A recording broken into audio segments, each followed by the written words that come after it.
স্টুডেন্টরা হচ্ছে ফার্মের মুরগির মতো আমাদের একটু বেশি পানি পড়লেই হচ্ছে জ্বর উঠে যায়, জ্বর চলে আসে, তারা পানিতে ভিজে পানিতে ডুবে সাঁতার কেটে কেটে পরীক্ষা দিতে গেছে। তো আমার কথা হচ্ছে যে এটা তাহলে তাদের যুগে তো মোবাইল ফোনও ছিল না, তাদের তো ইন্টারনেটও ছিল না, উনি কেন মোবাইল ফোন ইউজ করতেছে, উনি কেন সোশ্যাল মিডিয়া ইউজ করতেছে? আপনাদের কি মনে হয় আমাদের শিক্ষামন্ত্রী যে উনি কোনো সুস্থ মস্তিষ্কের মানুষ? ওনার কথা শুনে আমার তো মনে হয় না একটা দেশের এডুকেশন প্রাইম মিনিস্টারের যে ধরনের কথার টোন, এটা মানে উনি কিভাবে কথা বলে, একটা ড্রাগ অ্যাডিক্টেড মানুষ সাথে কথা বলেন।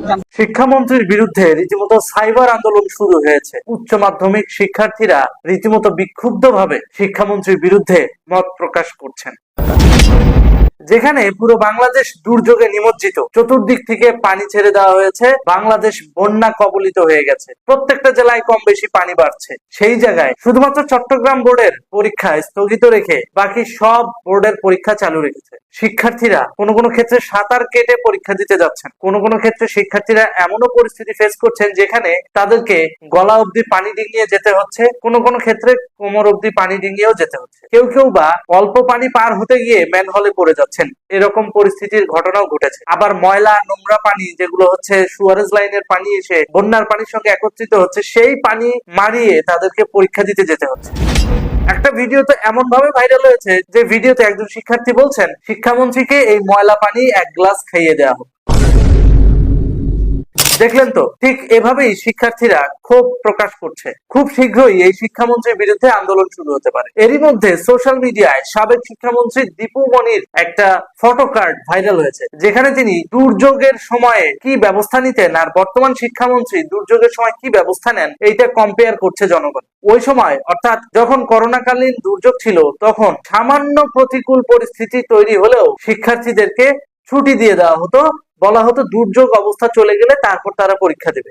কারণ ওই সময়ের ব্যাখ্যা অনুযায়ী দীপুমণি বলেছেন যে ভাই পরীক্ষা যাবে, পরীক্ষা আসবে, কিন্তু তোমাদের সুস্থতা আগে। অর্থাৎ তুমি যে এই দুর্যোগের মধ্যে পরীক্ষা দিতে যাবা, তুমি যদি অসুস্থ হয়ে পড়ো, বাংলাদেশ একটা মেধা হারাবে। এবং একজন শিক্ষার্থী অসুস্থ হলে তার প্রভাব শুধু যে তার পরিবারের উপরেও নয়, রাষ্ট্রের উপরেও পড়ে। সেই জায়গা থেকে তিনি এই সিদ্ধান্ত নিতেন। তো এখন শিক্ষার্থীরা যখন কম্পেয়ার করলো, কিরে মুরগি মিলন, হেলিকপ্টার মিলন, সে আমাদেরকে এই দুর্যোগের মধ্যে পরীক্ষা দিতে দিচ্ছে, অথচ সাবেক শিক্ষামন্ত্রী দুর্যোগের সময় আমাদেরকে সেফ রেখে দুর্যোগ পরবর্তী সময়ে পরীক্ষার শিডিউলিং করেছিল। এই বিষয়টা যখন কম্পেয়ারিজম করা হলো, এই বিষয়টা যখন কম্পেয়ার করা শুরু করলো নতুন প্রজন্ম, তখন তারা সরাসরি শিক্ষামন্ত্রীকে বয়কট করেছে এবং রীতিমতো শিক্ষামন্ত্রীর বিরুদ্ধে এখন আন্দোলন পর্যন্ত হতে পারে এবং রীতিমতো শিক্ষার্থীরা শিক্ষামন্ত্রীর বিরুদ্ধে আন্দোলন করবে বলে মনস্থির করেছে। এরই ভিতর এক চাচা রাজধানী ঢাকার জলাবদ্ধতাপূর্ণ এলাকা দিয়ে তিনি যখন অটোরিকশা চালিয়ে যাচ্ছিলেন, তখন ত্রিপলের নিচে থেকে তিনি মিডিয়াকে সাক্ষাৎকার দেন। 17 বছরের উন্নয়ন, এটা গত 17 বছরের উন্নয়ন। নতুন সরকার তো মাত্র আইলো, আর এটা আগের দিনের উন্নয়ন যায় পানি। দেখলেন তো একটা মানুষ কতটা নির্লজ্জ হলে এই ধরনের কথা বলতে পারে। 17 বছরের উন্নয়নে শেখ হাসিনা যা করছে সেটা তো তোমরা 2 বছরের অব্যবস্থাপনায় নষ্ট করছো। যত দোষ শেখ হাসিনার, আচ্ছা মেনে নিলাম শেখ হাসিনারই সব দোষ, ওকে ফাইন। তাহলে বিগত 2 বছর তোমার বাপ ইউনূস যখন ক্ষমতা গ্রহণ করেছিল, বাংলাদেশ পরিচালনা করেছে, তখন এগুলোর প্রপার মেইনটেনেন্স করে নাই কেন? ড্রেন পরিষ্কার করে নাই কেন? কেন ফ্লাইওভারের পাইপ গুলো সঠিক সময় ক্লিন করে নাই, যাতে পানি নিষ্কাশন ব্যবস্থাটা ভালোভাবে হয়? নতুন সরকার আসছে, ক্ষমতা গ্রহণ করেছে, তারা আবার এসে দেখি খাল খননের কর্মসূচিও হাতে নিয়েছে। তাহলে কি এমন খাল খনন করলো যে এখন জলাবদ্ধতা আরো বাড়ছে? এগুলো বলবে না মিডিয়াতে শুধু শেখ হাসিনার বদনাম। শেখ হাসিনাকে বদনাম করতে আর কি বাকি আছে? কত ভাবে তারা চেষ্টা করলো শেখ হাসিনাকে বদনাম করতে, কিন্তু প্রকৃতপক্ষে যারা সচেতন নাগরিক তারা কিন্তু শেখ হাসিনার পক্ষে সমর্থন দিচ্ছে। তারা কোন কোন পদ্ধতিতে শেখ হাসিনাকে বদনাম করতে ছাড়ে নাই। একেবারে ব্যাংকের লকারে স্বর্ণ ঢুকায়া ওইটা শেখ হাসিনার বানায় একবার প্রচার করলো, দেখে পাবলিক বিশ্বাস করে না, গেল। এখন আবার নতুন করে একটা ন্যারেটিভ দাঁড় করাচ্ছে যে সারা বছর শেখ হাসিনার খাবার খরচ ছিল নাকি 35 কোটি টাকা।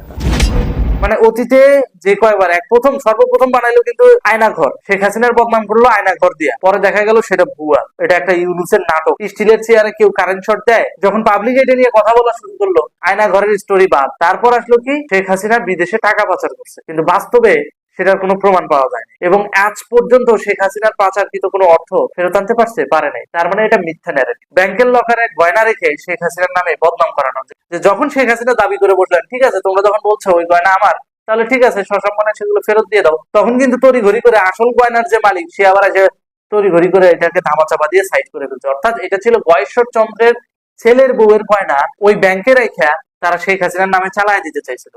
যখনই শেখ হাসিনা স্বীকার করলো হ্যাঁ ঠিক আছে গয়না আমার, তাহলে আমারটা আমারে দিয়ে দে, তখন তড়িঘড়ি করে এই বিষয়টা ধামাচাপা দিয়ে দেওয়া হলো।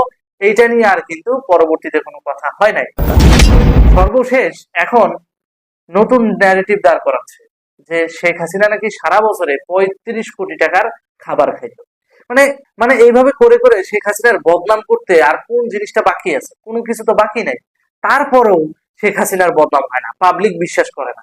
সবশেষে এখন কি করতেছে? পদ্মা সেতুর পিলারের নিচ থেকে মাটি কাটতেছে, যাতে করে পদ্মা সেতুটা হেলে পড়ে বা ভেঙে পড়ে, যাতে করে বলতে পারে যে শেখ হাসিনার উন্নয়ন টেকসই না। এই দেখো পদ্মা সেতু ভেঙে পড়ে। বিভিন্ন রাস্তার মাটি কেটে নিয়ে যাচ্ছে, যাতে করে এটা বলতে পারে যে এই যে দেখো তোমাদের শেখ হাসিনার করা রাস্তা ভেঙে গেছে। মানে এনিহাউ শেখ হাসিনাকে চরিত্র হরণ করতে হবে, শেখ হাসিনাকে ডিসক্রেডিট করতে হবে।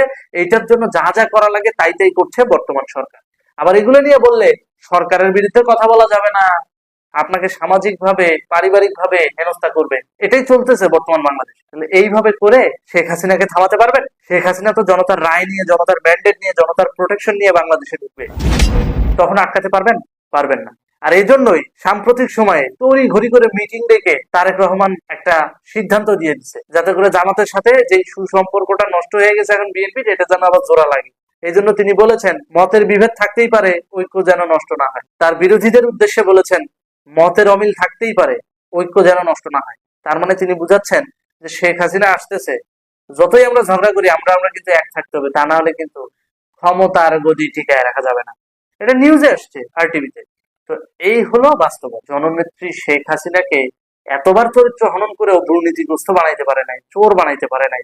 সেখানে তাদের দুর্নীতি যখন এখন আস্তে আস্তে সামনে আসতেছে, শিক্ষার্থীরা যখন সরাসরি মুরগি মিলন হেলিকপ্টার মিলনকে নিয়ে যখন সরাসরি কথা বলে, যখন শিক্ষামন্ত্রীর অব্যবস্থাপনা সিদ্ধান্তহীনতা নিয়ে ছাত্রছাত্রীরা সরাসরি প্রতিবাদ করে, তখন স্বভাবতই তাদেরকে সমর্থন দিতে হয়। এবং আমরা সামাজিকভাবে শিক্ষার্থীদেরকে সমর্থন জ্ঞাপন করছি। আমরা সমর্থন দিচ্ছি এই কারণে, কারণ এই জলাবদ্ধতা, এই দুর্যোগের মাঝে শিক্ষার্থীদের জনস্বাস্থ্য নিয়ে কনসার্ন না সরকার।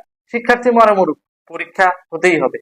আজকে তো একটা ভিডিও দেখলাম যে রীতিমতো পরীক্ষার টাইমিং এর 1 ঘন্টা আগে থেকে টানা বৃষ্টি, ভোরবেলা থেকে বৃষ্টি। তো শিক্ষার্থীরা পরীক্ষা দিতে যাবে কিভাবে? তাদের কষ্ট হয়।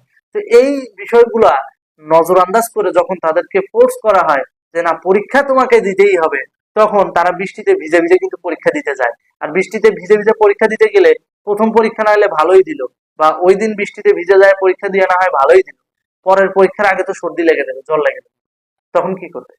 এই জন্য অভিভাবকরাও কিন্তু এখন চিন্তিত। তাই তারাও শিক্ষামন্ত্রীর বিরুদ্ধে আন্দোলনে নামার প্রস্তুতি নিচ্ছে। তো দেখা যাক কি হয়। ততক্ষণ পর্যন্ত ভালো থাকুন, সুস্থ থাকুন। আজকের ভিডিওটা এ পর্যন্তই।